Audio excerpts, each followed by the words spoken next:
So I don't think it's a shock to hear that fiberglass deep V boats have kind of taken over our market, right? And I kind of want to give you a little bit of an update on the Nitro ZV series. Many of you are familiar with that series. It's been out for quite a while. The ZV19 is the smallest one, okay? You're talking about a 19-foot deep V boat. Many of you maybe have been familiar with that ZV18 that was out several years ago. It is the same hull. So it's a very deep hull for the length of it. Fishes extremely well in rough water for only being a 19-footer. Now when you get up into the 20, in the 21 ZV, same NVT hull. You got the same top cap on both of them now. This is the brand new 2024 ZV21.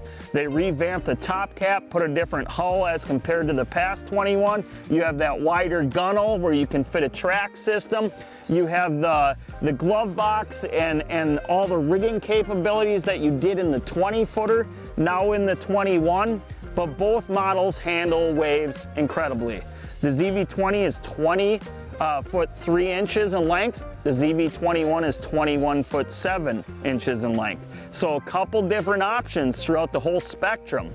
So no matter where you fish, there's a size ZV boat that's gonna fit you extremely well in the 19, the 20, or the 21. So if you're in the market for a big, deep V, heavy, good rough water running, fast fiberglass boat, try to get to a dealer, take a test ride. I think you're gonna really love being in these boats, especially when it gets nasty out.